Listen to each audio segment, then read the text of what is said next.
एक तो वो और दूसरे उनकी मत। दो बातें हो गई। एक तो ऊंचते ऊंच भगवान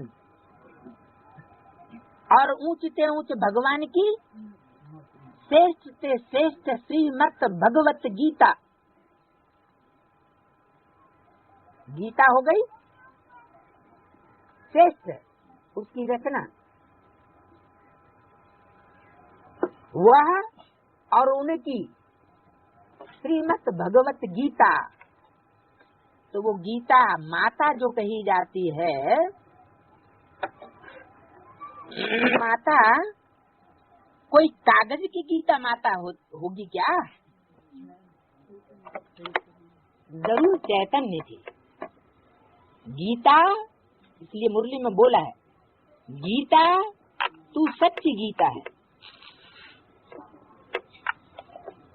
अब जिस समय मुरली में बोला उस समय तो साउथ एक्सटेंशन की इंचार्ज गीता बहन सामने बैठी हुई थी ब्रह्मा बाबा के।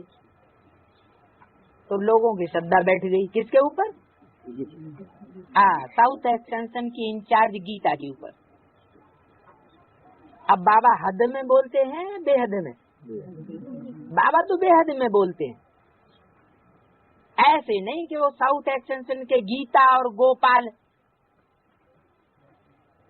गीता और गीता माता के पति गोपाल, तो उनकी बात नहीं है।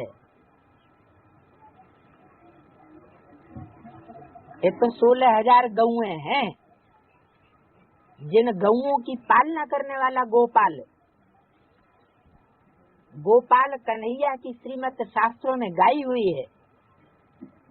वो कोई सतयुग का कृष्ण प्रिंस नहीं था। का टाइटल छोटे बच्चे का नहीं होता, बड़े को ही टाइटल दिया जाता है। तो जो श्रेष्ठ से श्रेष्ठ है वो है निराकार, उनकी ही श्रीमत है। क्योंकि शिवाय नमः कहते हैं ना। नमन किसको? शिव को नमन करते हैं। उनकी महिमा अपरंपार है। इन बातों को तुम बच्चे जानते हो। ये सब बातें किसको बुद्धि में बिठाने में कितनी मेहनत लगती है। क्या सब बातें?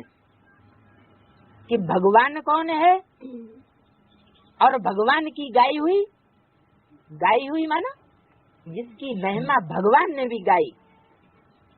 भगवान ने किसकी महिमा गाई? गीता माता की महिमा गाई, भारत माता की महिमा गाई, जगदम्बा की महिमा गाई। मुरलियों में भी किसकी महिमा गाई है? जगदम्बा की महिमा गाई है।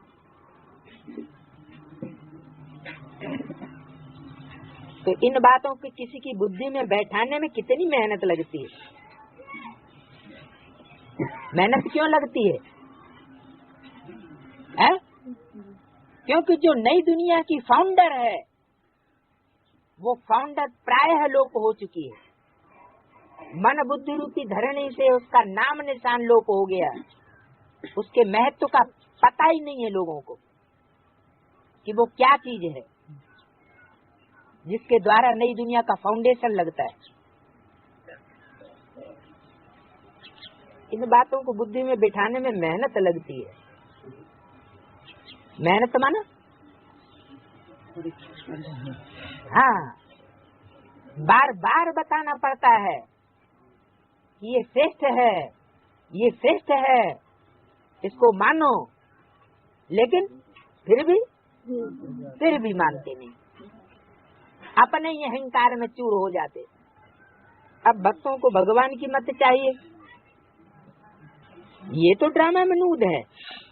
गीता के भगवान ने आकर भक्तों को मत दी है दूसरा पेज। तो भक्तों का उद्धार कैसे हो? भक्त फिर कह देते हैं भगवान सर्वव्यापी है। क्या भगवान सर्वव्यापी है? माना सबके दिलो दिमाग में एक जैसा बैठा हुआ है। परमात्मा सबके दिलो दिमाग में एक जैसा बैठ सकता है क्या? ऐसा तो हो ही नहीं सकता।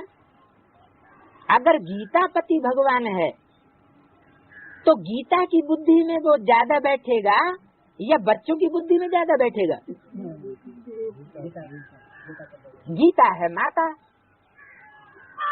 और गीतापति भगवान है पति। तो पति का कनेक्शन, डायरेक्ट कनेक्शन जास्ती से जास्ती किसके प्रति होगा? गीता माता के प्रति।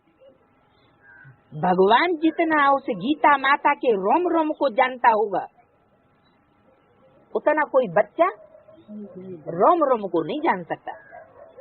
तो भगवान आकर के परिचय देते हैं, बच्चे ये तुम्हारी माता है। तो पूछा भक्तों का उद्धार कैसे हो? भक्त फिर कह देते हैं भगवान सर्वव्यापी है। तो भगवान जब साकार में आएगा तो साकार में आने वाला एक साकार का आधार लेगा या अनेकों साकार व्यक्तियों का आधार लेगा? एक साकार माता का आधार लेगा।